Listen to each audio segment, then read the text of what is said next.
estamos hablando de una inflación que este año, si se estabiliza, puede estar alrededor del 70, y contaba yo, inflación de alimentos en el 80. ¿Por qué esta idea de, con más de 30% de inflación, no hay experiencia histórica de alguien que gana elecciones?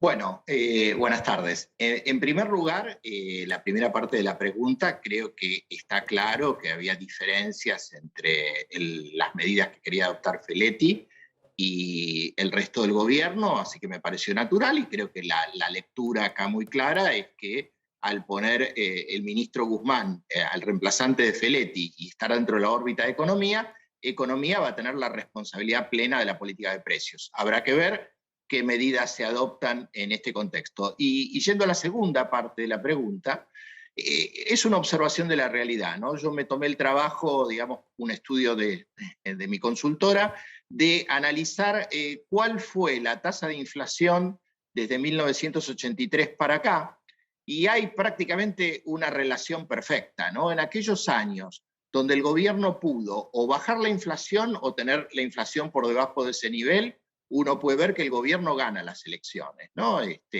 Particularmente esto pasa en 2017, donde la inflación fue del 25%, pero también nos podríamos ir más al fondo de la historia. Y por eso creo que ante el gravísimo problema que hay de tema de inflación, que cuando uno la anualiza está en los niveles que vos decías, creo que hay dos ejemplos históricos muy importantes, que son el Plan Austral y el Plan de Convertibilidad, donde el gobierno tomó medidas de conjunto, logró bajar la inflación y el resultado electoral fue positivo para el gobierno, tanto para Alfonsín, que ganó la primera elección después de la elección presidencial, y por otro lado, claramente, Menem en el 91, después Un caballo. de dos hiperinflaciones, con lo cual creo que políticamente, por un lado, y por otro lado, económicamente, se va reduciendo el margen para el gradualismo y, desde mi punto de vista, el gobierno va a tener que tomar medidas más profundas para atacar el fenómeno inflacionario y, sobre todo, Maxi,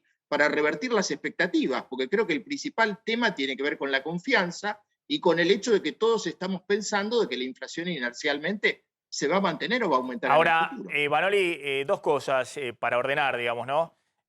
Por un lado, sacamos de juego las propuestas que están más cerca de Cristina Fernández de Kirchner, digamos, porque usted me está mencionando dos programas que fueron dos programas de shock, que tuvieron componentes heterodoxos, pero tuvieron una base también de shock muy fuerte en lo fiscal y monetario, ¿no? En el caso del Austral, hubo un ajuste fiscal y monetario inicialmente importante, previo sinceramiento tarifario y otras cosas. Después también tuvo congelamiento de precios, pero la base era esa. Y en el caso de la convertibilidad, bueno, no hace falta que lo explique, ¿no? Pero Sí, hubo atar a cualquier peso que se emitía, se ataba a un dólar que entraba a la Reserva del Banco Central. Si no, no se emitía nada, digamos. sí. Previo un plan Bonex de Arman González el año anterior y demás. Entonces, usted está diciendo que es necesario salir del gradualismo de Guzmán e ir a una política de shock en el acuerdo con el fondo. A ver, yo lo que digo es, y un poco lo que surge del reportaje en el cual tomás la frase, ¿no? De alguna manera que el plan A es el del gobierno, tratar de alguna forma de lograr una convergencia de precios que las reduzca. Ojalá así sea, creo que sería lo mejor. El contexto internacional es muy difícil, es muy grave y hay una inercia inflacionaria altísima, con lo cual el riesgo está, Maxi, que esto haya que hacerlo igual, ¿no? Que no quede otro remedio. Porque acá probamos muchas recetas y me parece que los enfoques parciales, particularmente tomo dos ejemplos del gobierno de Macri y del gobierno de Alberto. El gobierno de Macri frenó la emisión, bajó el gasto público y tuvo una inflación en 2018 del 50%.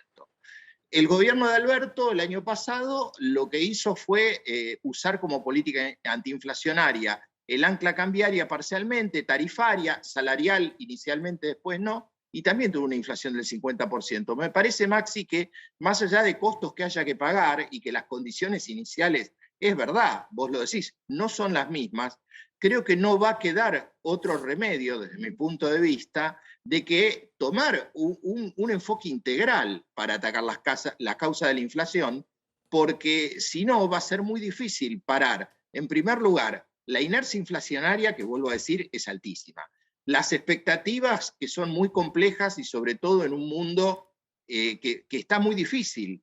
Y yo también, Maxi, te quiero decir, más allá, creo que hay que sacar el componente ideológico acá o ideologizar las cuestiones, ¿no? Me parece que hace falta tomar lo mejor de los enfoques. Y yo, por ejemplo, te digo, por ejemplo, yo creo que hay que tomar medidas para desvincular los precios externos de los internos. Y esto por ahí no le agrada, digamos, a la ortodoxia de algunos sectores, pero lo está haciendo India, lo está haciendo Indonesia, lo están haciendo países que fueron invitados como Argentina, Alemania a la reunión del G7 para discutir la crisis alimentaria. Como también he dicho por otro lado, y esto por ahí no le gusta a otros sectores, por ahí de algunos sectores del kirchnerismo, de que hay que bajar subsidios. Entonces me parece que hay que pensar un poco los problemas sobre la base de cómo pragmáticamente se puede, en un contexto complejo de la economía mundial y muy difícil desde el punto político, encontrar soluciones que verdaderamente permitan salir de este problema.